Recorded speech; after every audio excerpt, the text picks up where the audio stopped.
सारा गुंजाउने यो हो रेडियो सान्वी 96.4।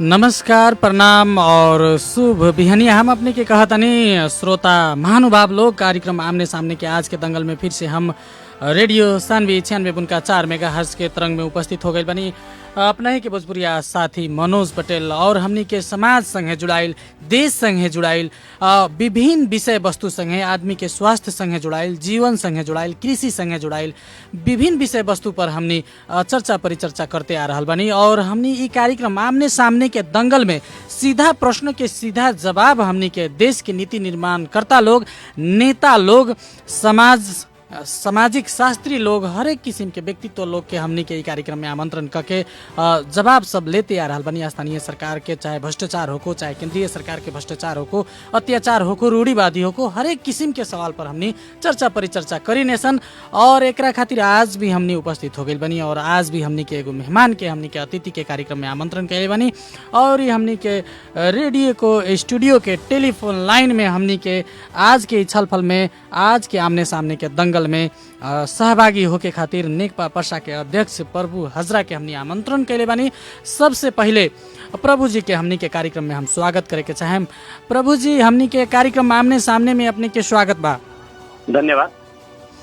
कैसन हाल खबर बा अपने के? सुबह सुबह मॉर्निंग वॉक में शायद अपने होखेम की अभी मॉर्निंग वॉक करके योगा करके अब 11 टाइप यतनी अभी हुए सब प्रभावी बाहर बानी।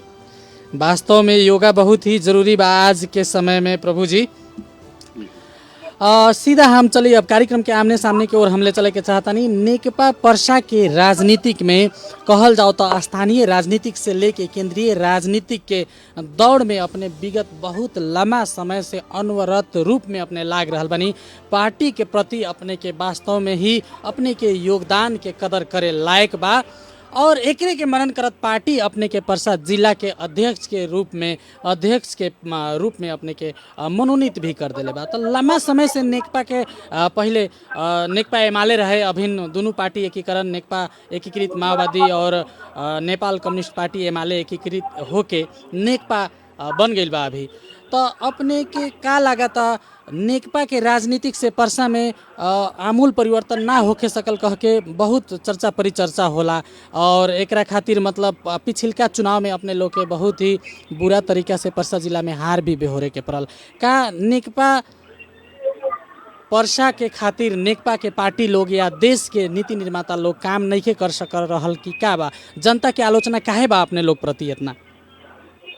सबसे पहले तो पर्सा जिला में विगत मधेश 62-63 के आंदोलन के बाद लोकतांत्रिक जौन परिवर्तन है, लोकतांत्रिक गणतंत्र देश में बहाल भइल, संविधान लायक जौन हमनी कर्तव्य रहे, संविधान लायक जौन उनके काम रहे, चाहे 65 के निर्वाचन में हो के 70 के निर्वाचन में, वो काम हमनी बहुत ताजुर्बा के साथ ओकरा 70 के निर्वाचन में हम 3 गो क्षेत्र जीतर है, 3 गो माननीय लोग रहे, 3 गो मनोनीत माननीय लोग रहे समानुपातिक से, 6 गो माननीय, लेकिन वो भूमिका खेल के वास्तव में संविधान बनावे वाला काम पहल का संविधान सभा से ना दूसर का संविधान सभा से डट के अपन वकालत कैलक लोग। अब संविधान बनावे वाला काम कैल गेल। सबसे बड़का देश में संविधान ना रही तो अराजकता होइत, देश अस्तित्वता तरफ जाइत, एगो लीक मिली आवेला एक संविधान बनावे वाला काम सबसे पहले जरूरी रहे। वो काम हमनी के माननीय लोग कैलक। विकास निर्माण में भी और बेरा से और विगत के दिन से एकदम ऐतिहासिक विकास निर्माण के काम भी शुरू कैल गई। कहीं अपने के पिच ओबरा देखे के ना मिले, आज पिच देखे के तो सब क्षेत्र में करीब करीब मिलता। विकास निर्माण में ध्यान देवल गई। रहल सवाल मधेश आंदोलन में भ्रम, मधेश आंदोलन में भ्रम एगो सीधे एगो मधेसी पाटा बांध के भ्रम जाल हमनी के पार्टी के विरुद्ध में सीधे नेकपा एमाले के ओबरा तत्कालीन एमाले के विरुद्ध में एगो बड़का षड्यंत्र कैल गई। लेकिन आज जनता वास्तव में अपने के बीच में हमनी के जो निर्वाचन भइल वो निर्वाचन में हमनी के पराजित यहाँ माननीय ना जीते, संग प्रदेश सभा सदस्य ना जीते, संग गाँव पालिका 4 गो 3 गो माओवादी 2 गो एमाले जीतल बा। उमें भी आज काम बढ़िया हो रहा बा। लेकिन आज जनता वास्तव में बुझ गई बा देश के खातिर चाही तो वास्तव में नेपाल कम्युनिस्ट पार्टी नेकपा ही एगो देश के समृद्धि और सुदृढ़ करेला, एक देश के विकास अगाडि बढ़ावे खातिर नेकपा बाहेक कोनो शक्ति नहीं है कह आज जनता बुझल बा। जनता से कहीं वैसे अभिन के अवस्था में आलोचना नहीं कि अभिन जनता तो अभिन हमनी के कोरोना महामारी के चलते ना तो तारी ओरी से प्रवेश की वो लहर बाटे अभी नेकपा में प्रवेश करे खातिर। प्रभु जी हम अपने के प्रश्न के थोड़ा मोड़े के चाहते नहीं, अपने विकास के बात कहनी है, अपने कहनी है नेकपा ही एगो मतलब पर्सा जिला खातिर कहल जाओ चाहे देश के खातिर अपने संकेत कहनी है कि नेकपा ही एगो ऐसा पार्टी बा कि जनता ओकरा के अभिन स्वीकार कर रहल बा और आगे बढ़ाई और अगला चुनाव में अपने संकेत कहनी है कि जनमत दी। लेकिन पर्सा जिला के अवस्था वैसन नहीं है, जनता तो एकदम रिजेक्ट कर दिले बा अपने लोग के, काहे कि चुनाव में एकदम अपने लोग के रिजेक्ट कर देला। और अपने के मालूम बा अपने विकास के बात कहनी है, पर्सा जिला के विकास के अवस्था के विषय में हमरा से ज़्यादा अपने के मालूम है, काहे कि अपने गांव में जानी अपने के पार्टी के कार्यक्रम में अभियान में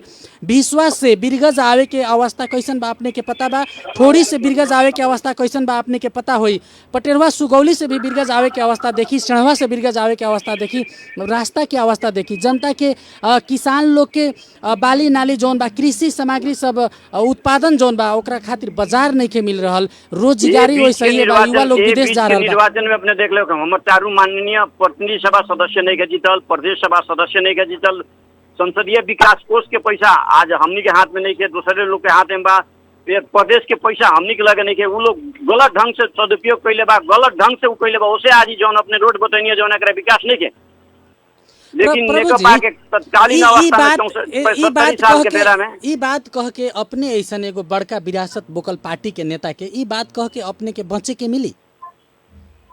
हमनी को बजट के सदुपयोग करेला पटक पटक आवाज उठेले बाइन से, लेकिन संसदीय पूर्वाधार करे हमनी के लगे माननीय नहीं के, प्रदेश सभा सदस्य नहीं के, केंद्र से आयल विकास अपने देखी, केंद्र से आयल योजना से पलटा के पाना देखी, पर्सा जिला ला कौन कौन योजना लिया बा, कहाँ कहाँ पुल लिया गई बा, कहाँ कहाँ सड़क लिया गई बा, कहाँ कहाँ पर्यटकीय क्षेत्र लगे क्षेत्र आयल बा, केंद्र के बजट पलटाई, केंद्र के बजट पलटा के देखी पर्सा जिला ला कितना बजट आयल बा। प्रभु जी जे भी आयल बा, थोड़ा बहुत जे भी बजट आयल बा, चाहे स्थानीय सरकार में होको, चाहे प्रदेश की योजना होको, चाहे संघ के योजना होको, जे भी योजना आयल बा अपने के हमनी के तो देखे तनी कि सही तरीका से आगे नहीं के बढ़ रहा, हुलाकी राजमार्ग निर्माण के काम आगे नहीं के बढ़े सक रहा, अच्छा से काम नहीं हो सक रहा। अपने के मालूम होगा कि चाहिए देश भर में चारू ओरी और जिला में, लेकिन हमनी के जिला में वह फर्म के माननीय अपने के पप्पू कंस्ट्रक्शन के साहू हरिनारायण जी के ठिका उनकरा में ढिलाई भैला के चलते हमनी कितना कार्रवाई के भी प्रक्रिया आगे बढ़ी, कार्रवाई के प्रक्रिया भी आगे बढ़ल बा उनकरा, लेकिन काम निखन करे सकल। और ठेकेदार हुए अपने के बानिया कंस्ट्रक्शन के काम आगे बढ़ गई बा, हेने कारी और दूसरे के कंस्ट्रक्शन के काम बीच में जितना बा हुला की सड़क काम पप्पू कंस्ट्रक्शन के हरिनारायण जी के चलते आज होके नहीं के सकल। दुर्भाग्य बा हमनी के जिला के। प्रभु जी केंद्र में अपने लोग के इतना मजबूत संघ सरकार बा, अपने लोग के प्रदेश में भी एकदम बरियार उपस्थिति बा, स्थानीय सरकार में भी पर्सा जिला में अपने लोग के बरियार उपस्थित बा, लेकिन किसान के बात, स्वास्थ्य के बात, वैसे ही विकास निर्माण के बात, रास्ता के बात कुछो भी अच्छा से नहीं बढ़ सक रहा। कहीं ना कहीं नेकपा के पर्सा जिला के नेतृत्व असक्षम बाकी कि अपने के पार्टी के केंद्र के पार्टी के नेता लोग से कोरोना महामारी के बेरा में भी एकरा के बहुत सही ढंग से टेकल गई बा, नेकपा के नेतृत्व में ही हो रहा बा। अपने के पूरा गांव में क्वारंटाइन से लेके आइसोलेट से लेके कोरोना हॉस्पिटल के निर्माण से लेके जितना बीच में है वैभव अवस्था भइल, बॉर्डर के कुछ लोग अपने हमनी के आंतरिक लापरवाही के चलते, हमनी के जनता के लापरवाही के चलते वो बीच में वैभव अवस्था भइल, लेकिन आज फिर भी नियंत्रण भइल। एकरा के जौन अवस्था और जगह बाटे ओकरा से बहुत नियंत्रण होकर पर्सा जिला में स्वास्थ्य के अवस्था बाटे, शिक्षा के क्षेत्र में देखें तो वह अवस्था बाटे। मॉल के बात करें तो वास्तव में मॉल में अभी इस साल ट्रांसपोर्टिंग के हिसाब से ही कोरोना वायरस भैला के चलते आवे में कुछ ठेकेदार के बीच में अपने सुननी है, कृषि मंत्रालय से हमनी के मंत्री जी खारिज भी करनी है, ठेकेदार के जो ठेकेदार समय में ना लिया सका खारिज कर गए, ओकरा के अब समुचित व्यवस्थापन करके आखिर खाद वितरण भइल तंका ढिलाई भइल। हमरा कहे के मतलब बा समय में जब पर्सा जिला एगो कृषि प्रधान जिला बा, पर्सा जिला समय में जब खादे ना मिली, गलत आदमी के हाथ में ठेका पड़ गया पर हुए होकला, गलत आदमी काल के दिन में वो ठेका ले रहे, काल हमनी से पहले वो ठेका लगाओ रहे, हमनी के मंत्री से पहले ठेका लगाओ रहे और वो के चलते वो गलत आदमी के आज खारिज कर गई। अब नया ढंग से व्यवस्थापन होके जा रहा बा। अब आवेला दिन में कोनो ऐसा किसान के खेती के बेरा में ना हुई तो बहुत दुख के बात रहे, तकलीफ रहे। हमनियो पहल करनी मंत्री से, आपूर्ति मंत्री से, कृषि मंत्री से, चारू सरकार से पहल करके वास्तव में एकरा के समय में मंगावे काम ना भइल से कमजोरी बा, आवे वाला दिन में ही कमजोरी सब ना हो। अब प्रभु जी अपने कोरोना के बात कहनी है, कोरोना में देख रहा बानी कोरोना के एगो बहाना में व्यापक भ्रष्टाचार सब भइल बा, स्थानीय सरकार से लेके और प्रदेश के सरकार, केंद्र सरकार भी अपने के भ्रष्टाचार में मुछाइल बा। कौ बेरी अपने के नेकपा पर्सा कौ बेरी एकरा खातिर आवाज उठैले बा कि इतना मतलब जनता के राहत नहीं के मिले सक रहल, जनता के खाए के खातिर जहिया मतलब ये एक दाना चावल ना मिले, चारू ओरी स्वास्थ्य क्षेत्र में भ्रष्टाचार रहे। सुनिए ने, पर्सा जिला में राहत बहुत भद्रगोल ढंग से वितरण भइल बा। जनता जौन जनता के मिले के चाही वो जनता से न्यायोचित नहीं के मिलल, लेकिन जौन जनता के ना चाही राहत, दूगो बखारी बाटे, ट्रैक्टर बाटे, गाड़ी बा, घोड़ा बा, उ लोग लाइन लाख में राहत ले ले। पर्सा जिला के राहत के बारे में हम संतुष्ट नहीं की। पर्सा जिला के राहत में समग्र गरीबी जौन जनता के राहत मिले के चाहिए, गरीब जनता के राहत नहीं के मिलल। ये बात हम कहना चाहते नहीं प्रभु जी, जैसे कि गाँव पालिका में सब जनता के राहत देवल जरूरी, कहीं जरूरी नहीं है। जी जी प्रभु जी, हम ये बात अपने से पूछे के चाहता नहीं, जब जब इतना चीज होत रहे तब पर्सा जिला में अपने लोग कहाँ रहनी, अपने लोग विरोध कौ बेरी कहनी? अब जनता के अपने भड़का दें कि सब जनता के हम राहत बांटता नहीं, वहाँ जाके अपने विरोध करें तो वो अच्छा बात रही, ओकरा के समुचित व्यवस्थापन करे वाला बात रही, लेकिन वो वास्तव में अन्याय भइल बा, गरीब जनता के संगे अन्याय भइल बा। हाँ, उन्हें खाने वाला लोग ले ले बा जो राहत गलत भइल बा। अभिन भी हम अपने के ठोड़ी के एगो बात बताओ तनी, ठोड़ी में अभिन भी किसान लोग के खाद नहीं के मिलत। 900 के खाद 15 से 2025 तक ले रुपया में ठोड़ी में बिका रहा बा। अपने के सरकार कहाँ बा? कहीं नहीं के, ठोड़ी से भी हमारे पीएल सदस्य अध्यक्ष बानी, कोनो ऐसा समस्या नहीं की, चारू ओरी खाद गइल बा। काल एगो शिव बारवा से खाली मात्र खबर आई रहे कि न तो बाकी ओरी प्राप्त हो गइल बा खाद, अब छिटे वाला बेला नहीं के, अब लास्ट छिटा गइल खाद। वैसा पीएल जैसे भी हमारा बाहर कॉन्ट्रैक्टर होता, बीच में खाद भी हमने भेजवाई सन, लेकिन अभी वैसा कोनो खबर नहीं के। प्रभु जी अपने के पार्टी के अभिन बरियार सरकार बा केंद्र में, अपने लोग पर्सा जिला के विकास के खातिर खास करके पर्सा जिला के अपने बानी, यहाँ से अपने के चुनाव लड़े के बाद बिहान हो सकता अपने के नेतृत्व में यहाँ के नेकपा के चुनाव लड़े के अवस्था आ सकता, तो वो बेरा अपने लोग जनता संगे जनता के घर दैलो में जाए खातिर एगो ऐसा किस्म के काम करे के पड़ल अपने लोग के कि ओह बेरा अपने लोग के नजर ना झुके, गर्व से छाती फुला के अपने लोग जाए जनता के घर दैलो में, और जनता लोग भी अपने के पतियाए एकरा खातिर तो अपने लोग के कुछ विशेष योजना सरकार से, केंद्र सरकार से पर्सा जिला के खातिर पहल करे के चाहिए। यहाँ के जो भ्रष्टाचार हो रहा है, आवे वाला दिन में अपने के विशेष योजना भी आई, आवे वाला दिन में गुरु योजना, पर्सा जिला के विकास के गुरु योजना एगो हमने के तैयार कर रहा बानी। गुरु योजना अनुसार चारू क्षेत्र के विकास में गाँव पालिका 10 गो बा, 3 गो नगर पालिका बा, महानगर पालिका बा, एक बाद में हसुआ के भर में ना, एक गुरु योजना निर्माण करके विकास निर्माण के ना तो खाली काल के दिन में माटी या ग्रेवल वाला काम वैसा काम ना हो, गुरु योजना बना के निर्माण विकास निर्माण के काम आगे बढ़ाओल जाए। अभी भी कुछ जगह हसुआ के भर में हो रहा बा, बजट के दुरुपयोग हो, ओकरा के सही ढंग से अब सर्वे वास्तव में गुरु योजना निर्माण करके आगे बढ़े के काम में अपने लोग गुरु योजना बनाए, लेकिन जोन पैसा आयल बा स्थानीय सरकार लगे, प्रदेश सरकार लगे, उनमें व्यापक भ्रष्टाचार हो रहा बा। पर्सा जिला के अपने कहनी अपने के भी 4 गो स्थानीय सरकार अपने के फुल नेतृत्व में, अपने 5 गो अपने लोग के फुल नेतृत्व में बा। अधिकांश ठाव में संघीय समाजवादी फोरम के नेतृत्व में भी यहाँ मतलब स्थानीय सरकार बा, लेकिन स्थानीय सरकार में व्यापक भ्रष्टाचार बा। नेकपा एकदम पर्सा जिला में मौन बा, विरोध भी नहीं कर सकल। हो सकता ये अभी तो 2-4 महीना से कोरोना के महामारी होत रहा, लेकिन हम समग्र में बात करता नहीं, जहिया से सरकार के अपने लोग नेतृत्व लेनी, प्रदेश सरकार के गठन भइल, स्थानीय सरकार के चुनाव भइल, ओ बेरा से अभी तक ले स्थानीय सरकार में खास करके जौन बजट गइल बा जनता लगे पहुँचे ना सक रहल, जन गुनासो बा एकदम। एकरा खातिर नेकपा एमाले का रणनीति लेके आगे बढ़ी? नेकपा के 5 गो गाँव पालिका बा, वहाँ भी सही ढंग से विकास करावे खातिर, सही ढंग से बजट के प्रस्तुति करे खातिर, बजट प्रस्तुत भोगला पर सही ढंग से कार्यान्वयन करे खातिर 5 गाँव पालिका में नेकपा नियंत्रित करी, 5 गाँव पालिका में नेकपा के कमिटी सब निर्माण हो गई बा। अब ओकर शपथ ग्रहण के कार्यक्रम कुछ जगह बाकी बा, ओकरा करा के आगे बढ़ाई। ओकरा बाद बाकी पालिका में, बाकी नगर पालिका में, महानगर पालिका में नेकपा भी ओमे भी विपक्ष के प्रतिपक्ष के भूमिका खेल के सही ढंग से वहाँ के विकास निर्माण करावे के अग्रिम भूमिका नेकपा नेपाल कम्युनिस्ट पार्टी नेकपा खेले जा रहा बा। आगामी दिन में हमने के कोरोना में वास्तव में 6 महीना 6.5 महीना पूरा महामारी में कोनो ऐसा गतिविधि नहीं हो सकल, खाली कोरोना संबंधित चेतनामूलक कार्यक्रम, चेतना संबंधित लोग के प्रशासनिक काम में बाहर कोनो ऐसा नहीं गतिविधि हो सकल। ऐसे सामाजिक दूरी बना के सब अवस्था रहा, डर लागलो अवस्था रहा, एकरा से मुक्ति जल्दी मिलो कह के हम एगो कामना भी करे के चाहते नहीं। वास्तव में अब गतिविधि विकास निर्माण के गतिविधि भी आगे बढ़ावे वाला एगो सामाजिक दूरी कायम करके वो भूमिका में नेकपा बहुत जल्दी योजना बना के अगाडि बढ़ रहा। प्रभु जी अपने कहतनी नेकपा बहुत जल्दी योजना अगाडि बना के बढ़ी कह के, लेकिन अपनहिए के नेकपा पार्टी भीतर पर्सा जिला में भी बात शुरू हो गई बा। कुछ लोग अपने के नेतृत्व प्रति ही असंतुष्टि जला रहल समाचार सब बाहर आयल बा 2-3 दिन पहले, अपने भी देखले होके।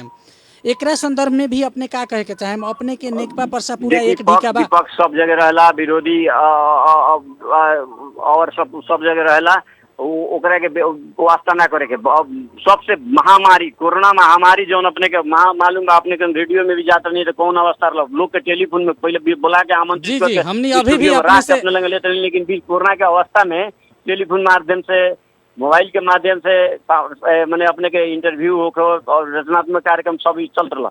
देशे माने संसारे महामारी के चलते एकदम जटिल अवस्था में रहा। उनमें हमने के शुद्ध नहीं नेपाली और पर्सा जिला का यहाँ का जनता, जैसे सरकार के और पार्टी के निर्देशन रहा वास्तव में वो सामाजिक दूरी कायम करे के 25 आदमी से ज्यादा कहीं वो ना होके के वो में भी होके के तो सामाजिक दूरी कायम करके करे के ज्यादा बड़का। लेकिन 165 आदमी के जिला कमेटी बा नेकपा पर्सा के, ओकरा बाद में 17 आदमी हमनी के प्रदेश के सदस्य लोग बा, केंद्रीय सदस्य लोग बा, ओकरा बाद में प्रदेश के नेता लोग आई।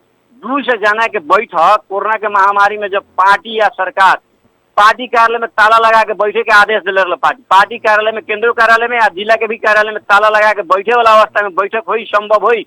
अब में एक कौन दिमाग है, कौन कहाँ से वो है, ये बेरा में कोई मांग करता वास्तव में सही बेरा में बैठक से प्रभु हजरा कोनो काम नहीं के, सवेरे से शाम ले 24 घंटा पार्टी काम बाहर अपन व्यक्तिगत काम कौन नहीं के। जैसे वो में बैठक लगता हम कहीं भागे वाला आदमी नहीं, बैठक तो हमने करा के जाके, लेकिन बैठक दो बेर हमारे बैठक टोकल बैठक भी पार्टी के प्रदेश के या केंद्र के संगठन विभाग के निर्देशन में बैठक स्थगित भइल बा। बीच में कोरोना महामारी के चलते हमने बैठक नहीं कैले, यथाशीघ्र हमने के पार्टी से सलाह करके यथाशीघ्र बैठक राखे सन योजनाबद्ध होके हमने के बाकी काम आगे बढ़ाएं। प्रभु जी अपने से हम एगो प्रश्न पूछे के चाहतनी, अपने लोग राजनीति काहे खातिर करीले, केकरा खातिर करीले, एकरा के तनका जनता के बताइए एकदम स्पष्ट रूप में। प्रभु हजरा राजनीतिक लंबा समय से कर रहल बा, काहे खातिर अपने राजनीति करतानी? जनता लायक, समाज लायक। जी बिल्कुल, हम उहे बात अपने के विकास लायक और राजनीति और होता है। लेकिन अपने के पार्टी के 51 जने से 50 जने से ज्यादा 51 जने के हमनी के विज्ञप्ति आई रहे हमनी लगे। अपने के पार्टी के 51 जने सदस्य लोग अपने के ज्ञापन पत्र एगो कहीं तो ज्ञापन पत्र कहीं तो कुछ लोग जान के हम सही कैले बा, ओमे अपने के विगत बैठक हुई तो था लग जाए कितना आदमी सही कैलक, कितना आदमी क्या कैलक, ओमे वो विषय बा। कुछ लोग लागले बा, वो तो गुड सब जगह टीम बाजी सब जगह रहला। भल हमनी के 6 महीना अपने सुननी है कि महामारी नेपाल कम्युनिस्ट पार्टी फूटे के अवस्था तक पहुंच गई। लेकिन आज हम वो बेरा इंटरव्यू में अपने यही रेडियो से कहले रहनी हमनी के नेता लोग सामान्य ढंग से नहीं आये, बहुत संघर्षशील होके, बहुत संघर्ष करके यहाँ तक पहुंचल बा, चाहे नेकपा एमाले के हो चाहे माओवादी को। आज पार्टी एकीकरण भइल बा, सही ढंग से वो लोग छलफल करके, चाहे कितनो हमनी के बहस चल रहा बा, कितनो एगो हो रहा बा, लेकिन उत्कृष्ट में जाके पार्टी के एकीकरण के निष्कर्ष में पुरियाई लोग कह के आज वो तो भइलन आज अंतिम टुंगू लागल पार्टी के। सब दुनिया छक बाटे पार्टी के भीतर के जो द्वंद सृजना करल कुछ व्यक्ति उ लोग भी छक बाटे। वास्तव में एगो सही ढंग से द्वंद के समाधान कइल गेला, वही नहीं यहाँ भी वैसन कुछ लोग बा ओकरा के भी समाधान करके एकदम जनता के भी ये चाहना बा। जनता अपने के दोनों पार्टी के एक लगे गठबंधन करके अपने लोग चुनाव लड़नी, जनता अपने लोग के जनमत दिले बा। अभिन कम से कम संघ सहित 6 गो प्रदेश में अपने लोग के बरियार सरकार बा। प्रभु जी पर्सा जिला के अपने नेतृत्व के भागडोर समझ ले बानी, अपने भागडोर जहिया से समझनी अपने ही के पार्टी के कुछ अपने लोग अपने के जवन विरोधी खेमा बा उ लोग के आरोप बा कि 1 वर्ष में प्रभु जी बैठक ना बैठावे सकनी अपन नेतृत्व में, और कोरोना महामारी के वक्त में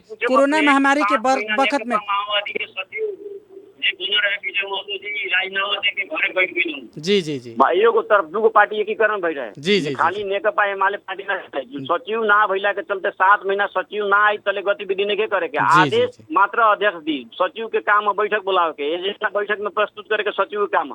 सचिव ना भइला के चलते 7 महीना आ 7 महीना होने 6 महीना कोरोना अपने के कितना दिन भइल, 13 महीना भइल। जी जी जी बिल्कुल। हाँ वो से बुद्धे वाला लोग काम हो, बुद्धि वाला के काम होके चाहिए, बुद्धि ना भइला पर वैसन के वो होगा। चलिए प्रभु जी, हमने आशा करें कि अपने के नेतृत्व में पर्सा जिला के नेकपा बरियार होको और अगला चुनाव में अपने लोग के हमार शुभकामना बाकी बरियार अपने लोग के जनमत मिले। हम एक और बात प्रश्न पूछे के चाहते नहीं, नेकपा पर्सा खास करके कोरोना महामारी के वक्त में बहुत ही अपने लोग के जौन काम होके के चाही, जनता के जौन सेवा में अपने के पार्टी के नेता कार्यकर्ता जौन लागे के चाही, कहीं ना कहीं जनता में कमी महसूस कैले बा। एकर कारण का रहे प्रभु जी? कोरोना में हमने शुरू से वास्तव में अपने के राहत वितरण के बाद जहाँ तक उठे नहीं है वो में क्वारंटाइन निर्माण से, आइसोलेट निर्माण से, कोरोना हॉस्पिटल सब जगह निर्माण हो गई। लेकिन पर्सा जिला में वास्तव में प्रदेश के ओबरा जिम्मा मिले रहे, पर्सा जिला में घोषणा हुई कह के गंडक हेल्थ केयर के बात आई, लेकिन यहाँ ना हो कलैया हॉस्पिटल कोरोना हॉस्पिटल बनावल गई, प्रदेश सरकार घोषणा के लेकिन तो सुनले बानी नु। जी जी जी। लेकिन वो ओबरा तत्काल वास्तव में पर्सा जैसा इम्पोर्टेंट जगह में कोरोना हॉस्पिटल ना हुई कह वो हमार विशेष पहल में और राजनीतिक दल नेपाली कांग्रेस के संघीय समाजवादी पार्टी के राजपा के भी ओबरा तत्काल पहल करके हमने संयुक्त विज्ञप्ति जारी करी सन, महानगरपालिका के मेयर के भी रखनी सन, विज्ञप्ति जारी करके नारायणी हॉस्पिटल के कोविड अस्पताल बनावे वाला काम भइल। कुछ फिर राजनीतिक चले लागल कि जनरल हॉस्पिटल कहाँ जाए, जनरल हॉस्पिटल कहाँ जाए, तो फिर गंडक वाला गंडक हेल्थ केयर के ना लेके गंडक के ओबरा तत्कालीन अवस्था में महानगरपालिका से समझौता करा के नारायणी के शाखा बना के वास्तव में जनता खातिर नहीं कल गई। कोविड के वास्तव में महामारी आज जो बीच में अवस्था आई और तो नेशनलों के बन गई बा, हेल्थ केयर के भी ले आई, आसाराम के भी ले आई, उन्हें केडिया जी के डेंटल वाला भी ले आई, बहुते बाद में विस्तार कल गई। सब हमनी के भूमिका कहीं राजनीतिक दल के ही भूमिका नेकपा भी में अगुवाई कैले बा। आज वो बेरा वास्तव में कोविड हॉस्पिटल नारायणी हॉस्पिटल घोषणा ना कर जौन बिरामी बढ़ जात रहे कहाँ जाए, वो भूमिका हमनी के वो भूमिका केंद्र सरकार से घोषणा करावे वाला काम ओबरा कल गई। बीच में विरोध आयल कि ना जनरल हॉस्पिटल जनरल भी करावे में हमें नहीं भूमिका कल विज्ञप्ति जारी करनी सन, सरकार के आग्रह कहीं दोसर जगह सारे के जनरल हॉस्पिटल आ जनरल सेवा भी नारायण में चल रहा बा। कोविड के भी हॉस्पिटल व्यवस्थापन में बीच में अभी अपने के मालूम हुई हेल्थ केयर के भी समझौता टूटे जाता रहा, गंडक के भी समझौता टूटे जा। लेकिन सीडीओ साहब के हम पक्षों में जानकारी करें कि यथाशीघ्र दुईटा हॉस्पिटल अहिले पनि कोरोना गइसकेका छैन, कोरोना हामी कहाँ छँदैछ, त्यस कारणले अहिले यो हॉस्पिटलहरु बचाएर राख्नुपर्छ, यो सम्झौता भंग गर्नु हुँदैन। लेकिन प्रभु जी हमरा जानकारी मिलल बा, हमरा काले प्रभु जी हमरा जानकारी मिलल बा, काले हमरा जानकारी मिलल बा एक जगह के कि गंडक हॉस्पिटल 10 गते जौन एग्रीमेंट बा 10 गते खत्म हो रहल बा, कोरोना हॉस्पिटल से जनरल में बने जा रहल बा। हो रहल बा सीडीओ साहब से हमनी परसुआ गप कइले बानी, ओकरा बाद में हम कहले बानी कि तत्कालै बैठक आवश्यक पर्छ, बैठक बोलाउनुस्, निर्णय गरेर दुईटैको सम्झौताको डेट बढाउनु पर्छ। एग्रीमेंट होला 3 महीना को होला, त्यो बित्न लागेको छ, तर अब बढाउनलाई थपेर अब जानुपर्छ। अझ पनि हामीलाई केही दिनको लागि अझ हस्पिटलहरुको आवश्यकता छ। कोरोना अहिले गइसकेको छैन, कोरोना महामारी WHO को कुरोदेखि लिएर संसारभरि अहिले चलिरहेको बेलामा हामीले नेपालले चाहिँ मुक्त भइसकेका छैनौँ। मुक्त जुन बेलासम्म हुँदैन यो हस्पिटलहरु हामीले राखिराख्नुपर्छ। कुन बेला संक्रमण बढ्छ, कुन बेला घट्छ, अहिले ठिक छ घट्या छ, बढ्न सक्छ, त्यसकारणले हस्पिटल हटाइदिनु हुँदैन, हस्पिटलको सम्झौता बढाएर जानुपर्छ। प्रभु जी अंत में अपने के एगो बात हम बतावे के चाहता नहीं, अंत में अपने के भी पता बा वीरगंज महानगरपालिका के ठेका प्रक्रिया में जितना भी ठेका प्रक्रिया भइल बा सब में व्यापक भ्रष्टाचार भइल बा, समाचार सब में आइल बा। गंडक हॉस्पिटल संगे जौन एग्रीमेंट भइल ओमे के लेन देन और पैसा जौन आदान प्रदान भइल बा ओमे भी व्यापक भ्रष्टाचार के हल्ला बा बाजार में।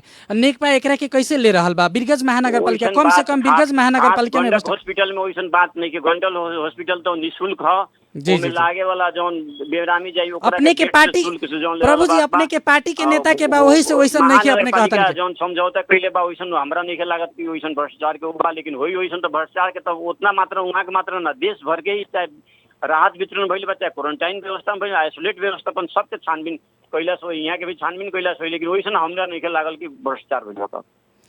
चलिए प्रभु जी हमनी संगे छलफल कर देनी, हमनी के आशा कल जाओ कि कोरोना बहुत जल्दी वीरगंज में ग्रीन जोन बनावे होको, ग्रीन जिन होको वीरगंज, और ए में नेकपा पार्टी अगिला रणनीति काली अंत में संक्षिप्त रूप में वीरगंज के कोरोना के ग्रीन जोन बनावे खातिर नेकपा पर्सा के नेतृत्वदायी भूमिका कैसे हुई, आगे कैसे बढ़े अपने लोग?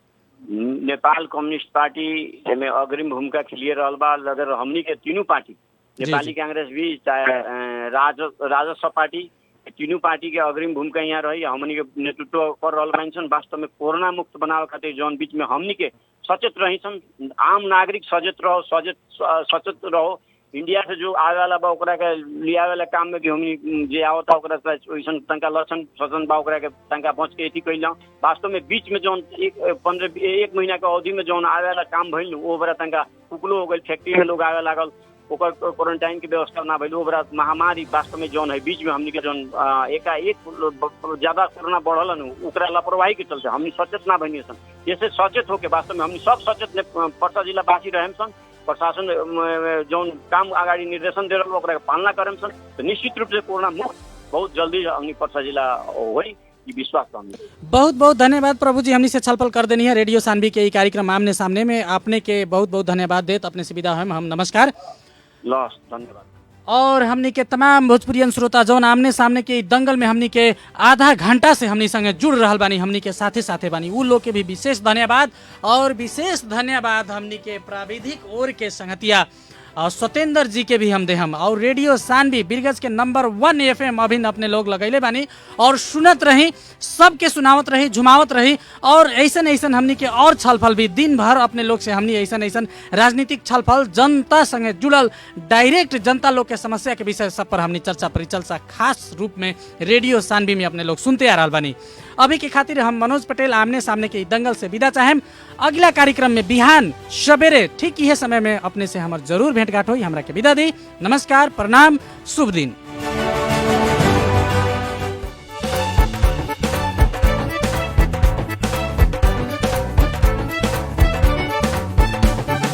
नेपाली मन को आवाज हो यो radio Sanvi 96.4। Radio Sanvi time check अहिले 8 बजेको छ। This time check is sponsored by Nepal Indo hospital, 24 घण्टा तपाईको सेवामा।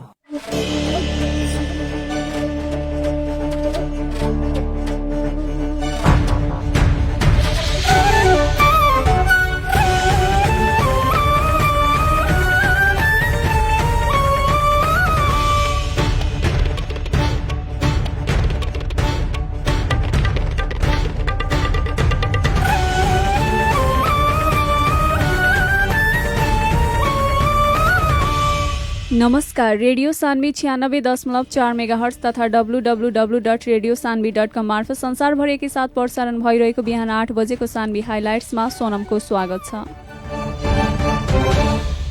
पर्सा र बारामा 18 जनामा कोरोना संक्रमण पुष्टि भएको छ। दुवै जिल्लाको विभिन्न स्थानबाट आएको 300 जनाको स्वाबको नमुनालाई पीसीआर प्रविधि मार्फत परीक्षण गर्दा थप 18 जनामा संक्रमण पुष्टि भएको हो।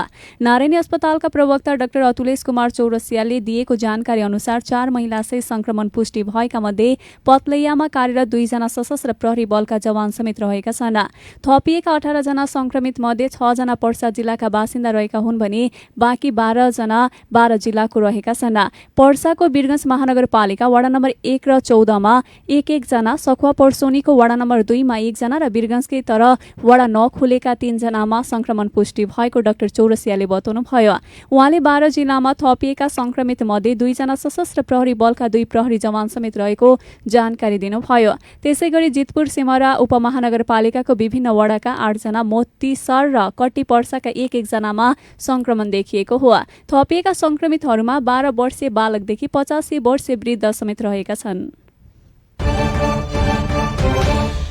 नेपालमा कोरोना भाइरसका संक्रमितको संख्या 65,276 पुगेको छ। हिजो 1,154 जनामा कोरोना भाइरसको संक्रमण पुष्टि भएको स्वास्थ्य तथा जनसंख्या मन्त्रालयले जनाएको हो। हिजो 9,533 जनाको पीसीआर परीक्षण गर्दा 1,154 जनामा संक्रमण देखिएको हो। गएको 24 घण्टामा 1,005 जना निको भएर फर्किएसँगै डिस्चार्ज हुनेको संख्या 47,238 पुगेको छ। अब नेपालमा 17,611 जना सक्रिय संक्रमित आइसोलेसनमा रहेका छन्। यस्तै 7,403 जना क्वारेन्टिनमा रहेको मन्त्रालयले जनाएको छ। यस्तै गएको 24 घण्टामा 16 जनाको ज्यान गएसँगै कोरोना संक्रमणबाट ज्यान गुमाउनेको संख्या 427 पुगेको मन्त्रालयका प्रवक्ता डाक्टर जागेश्वर गौतमले जानकारी दिनुभयो। बाराको बारागढी गाउँपालिकामा आगामी असोज 11 गतेबाट भौतिक रूपमा नै विद्यालय सञ्चालनमा आउने भएको छ। गाउँपालिका कार्यालयले हिजो एउटा सूचना जारी गर्दै असोज 11 गतेदेखि विद्यालयबाट नियमित पठन पाठन सुरु गर्ने जनाएको हो। गाउँपालिकाको शिक्षा समिति र सामुदायिक सेवा संस्थागत विद्यालयका प्रधानाध्यापकहरू बीचको हिजो बसेको बैठकले यस्तो निर्णय गरेको गाउँपालिकाका अध्यक्ष देवदत्त बछार थारूल हस्तान्तरण गरेको सूचनामा उल्लेख गरिएको छ। सरकारले जारी गरेको विद्यार्थी सिकाइ निर्देशिका 2077 को दफा तिनलाई आधार मानेर विभिन्न पहुँचको आधारमा वर्गीकरण गर्दा विद्यार्थीहरूको सिकाइका लागि निरन्तरता दिन नसकिने देखिएपछि यस्तो निर्णय भएको अध्यक्ष थारूले बताउनुभयो। गाउँघर वा टोलमा गएर शिक्षण गर्न जनशक्तिको अभाव रहेको, रेडियो, टिभी र इन्टरनेटको पहुँचमा सबै विद्यार्थीहरू नरहेको कारणले समान रूपमा सबैमा शिक्षाको पहुँच पुर्याउनको लागि शिक्षा समितिले यस्तो निर्णय गरेको अध्यक्ष थारूले बताउनुभयो। आगामी असोज 11 गतेबाट विद्यालय सञ्चालन हुने भएपछि सबै विद्यालयका शिक्षक तथा कर्मचारीहरूले हिजोबाट विद्यालय पुगेर तयारी सुरु गरेका छन्। शिक्षक तथा कर्मचारीहरूले हिजोबाट सरसफाई र कक्षा सञ्चालनको पूर्व तयारी सुरु गरेका हुन्। असोज 11 गतेबाट कक्षा सञ्चालन गर्दा 2 शिफ्टमा कक्षा चलाउने गर्ने तयारी गाउँपालिकामा भएको छ। कक्षा सञ्चालन गर्दा विद्यालयमा विद्यार्थीहरूलाई सानो समूहमा विभाजन गरी सामाजिक दूरी कायम गरी पूर्ण रूपमा सुरक्षामा उपायहरू अपनाएर कक्षामा सहभागी गराउने निर्णय गरेको अनुसार सबै विद्यालयहरू तयारीमा जुटेका हुन्। तस्करसँगको साँठगाँठ देखिएपछि पर्सा प्रहरीका एक निरीक्षकलाई आवश्यक कार्यवाहीका लागि प्रदेश प्रहरी कार्यालय जनकपुरले झिकाएको छ। जिल्ला प्रहरी कार्यालय पर्साको क्राइम ब्रान्च शाखा प्रमुख रहेका प्रहरी निरीक्षक रवि भूषण यादवलाई आवश्यक कार्यवाहीका लागि प्रदेश 2 प्रहरी कार्यालय जनकपुरले तानेको प्रदेश प्रहरी स्रोतले जनाएको हो। लकडाउनको समयमा पनि पर्साको सीमानाकाबाट खुल्याम तस्करी भइरहेको विभिन्न समाचार माध्यम तथा सर्वसाधारणबाट पनि प्रदेश प्रहरी प्रमुख डीआईजी धीरज प्रताप सिंहलाई गुनासो पुगेपछि प्रहरी निरीक्षक यादवलाई आवश्यक कार्यवाहीका लागि हिजो तानिएको प्रदेश प्रहरी स्रोतले जनाएको हो। जिल्ला ट्राफिक प्रहरी कार्यालय पर्सा र ग्रिन सिटी सामुदायिक सेवा केन्द्र तथा सामुदायिक प्रहरी सेवा केन्द्रले संयुक्त रूपमा सचेतना अभियान सुरु गरेका छन्। आफू पनि बस्ने र अरूलाई पनि बसाउने तथा ट्राफिक नियमको समेत पालना गर्नको लागि साप्ताहिक रूपमा 2 पटक सचेतना अभियान सुरु गरिएको हो। घर बाहिर निस्कँदा अनिवार्य रूपमा मास्कको प्रयोग गरौं, एक अर्काबीच सामाजिक दूरी कायम गरौं, पसलले र पसलमा आउने ग्राहकले मास्कको प्रयोग गरौं, पसलहरूमा अनिवार्य रूपमा सेनिटाइजर प्रयोग गरौं, मादक पदार्थ सेवन गरी सवारी नचलाऊ, सवारी चलाउँदा ओभरटेक नगरौं, लेन अनुशासनको पालना गरौं, तीव्र गति तथा क्षमता भन्दा बढी यात्रु नराखौं लगायतका सचेतनामूलक नाराहरू लेखिएका पर्चा पम्पलेटहरू बाँडिएको थियो। त्यस्तै अव्यवस्थित तरिकाले पार्किङ गरी राखिएका 25 भन्दा बढी मोटरसाइकल धनीलाई कारवाही गरिएको पर्सा ट्राफिकका प्रहरी नायब निरीक्षक सूर्यबहादुर थापा मगरले जानकारी दिनुभयो। बाराको कलैयाबाट अवैध किराना र कस्मेटिकका सामान नियन्त्रणमा लिएको छ। कलैया उपमहानगरपालिका वडा नम्बर 10 मटेरुवाबाट प्रहरीले करिब 25,000 मूल्य बराबरको अवैध सामान नियन्त्रणमा लिएको बताइएको हो।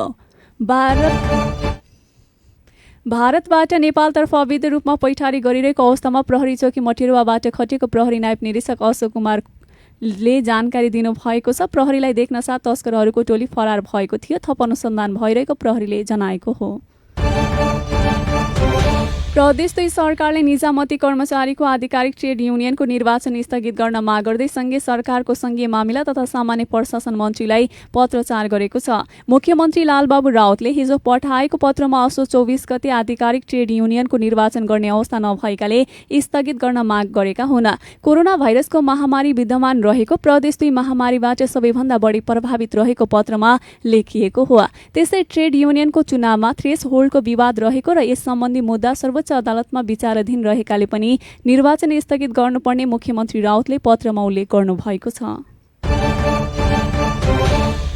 प्रधानमन्त्री केपी शर्मा ओलीले विश्वले झेल्नु परेका जटिल चुनौतीहरूको सामना गर्न संयुक्त राष्ट्र संघलाई सुदृढ र सशक्त बहुपक्षीयताको केन्द्र बनाउनु पर्नेमा जोड दिनु भएको छ। साथै उहाँले राष्ट्र संघलाई सशक्त बनाउनु सबै सदस्य राष्ट्रहरूको सामूहिक दायित्व भएको समेत बताउनु भएको हो। राष्ट्र संघ स्थापनाको 75औं वार्षिक उत्सवको अवसरमा न्युयोर्कमा आयोजित उच्च स्तरीय बैठकलाई भिडियो मार्फत सम्बोधन गर्दै उहाँले राष्ट्र संघ निरन्तरता र रूपान्तरणको दोसाधमा रहेको बताउनुभयो। स्थापना दिवस शान्ति, समृद्धि र न्यायका निम्ति सामूहिक प्रतिबद्धता व्यक्त गर्ने अवसर भएको प्रधानमन्त्री ओलीले बताउनु भएको छ। शान्ति, सुरक्षा, विकास र मानव अधिकारका क्षेत्रमा नेपाल र राष्ट्र संघ बीच बढ्दो साझेदारीप्रति सन्तुष्टि व्यक्त गर्नुभयो। सार्वभौम समानता र सबैको मान मर्यादाको प्रवर्धन, महामारी, जलवायु परिवर्तनका कारण उत्पन्न संकट, आतंकवादको अन्त्य, आणविक, रासायनिक, जैविक लगायत विनाशका सबै हात हतियारको उन्मूलनमा राष्ट्र संघको विशेष भूमिकाको अपेक्षा विश्वले गरेको प्रधानमन्त्रीले बताउनु भएको छ। अब अन्त्यमा अन्तर्राष्ट्रिय समाचार। भारतमा कोरोना भाइरस संक्रमितको संख्या 55.5 लाख नागेको छ। दैनिक संक्रमित संख्यामा वृद्धि हुँदै गएको भारतमा पछिल्लो 24 घण्टामा 74,000 भन्दा बढीमा संक्रमण देखिएको हो। आज भारतमा 74,493 जनामा संक्रमण पुष्टि भएसँगै संक्रमितको संख्या 55,60,105 पुगेको छ। संक्रमित मध्ये अहिलेसम्म 44,94,720 जना संक्रमण मुक्त भएका छन् भने 10,76,420 जनाको उपचार भइरहेको छ। यस्तै भारतमा कोरोना भाइरसको संक्रमणले मृत्यु हुनेको संख्या 88,000 नागेको छ। पछिल्लो 24 घण्टामा 1,056 जनाको मृत्यु भएसँगै भारतमा कोरोनाले मृत्यु हुनेको संख्या 88,965 पुगेको वर्ल्डोमिटर्सले जनाएको हो। हवस् त रेडियो सान्वी 96.4 मेगाहर्ट्जको बिहान 8 बजेको सान्वी हाइलाइट सकियो। प्रविधिका सत्येन्द्रलाई धन्यवाद दिँदै सोनम बिदा हुन्छु। नमस्कार।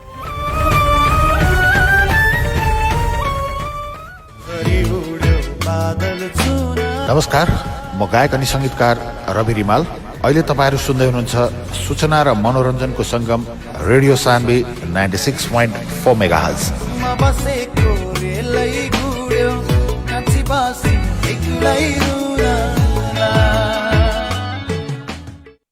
विकास निर्माण कार्यका लागि अब तपाईको साथमा पीसी इन्फाटेक प्राइभेट लिमिटेड। कुनै पनि संरचना निर्माण गर्न अहिलेको आवश्यकता भनेको हेभी मेसिनरी इक्विपमेन्ट हो, जुन सजिलै अनि खोजे जस्तो पाउन गाह्रो हुन्छ। तर अब तपाईको साथमा छ पीसी इन्फ्राटेक प्राइभेट लिमिटेड, जहाँ हेभी इक्विपमेन्ट जस्तै bitumen distributor, paver finisher, pneumatic roller, motor grader, backhoe loader, soil compactor, tandem roller, transit mixer, excavator, hydra crane, boring गर्ने machine, concrete pump, diesel generator लगायतका सामग्री सुपथ अनि सहजै तपाईकै ठाउँमा pound सक्नुहुन्छ।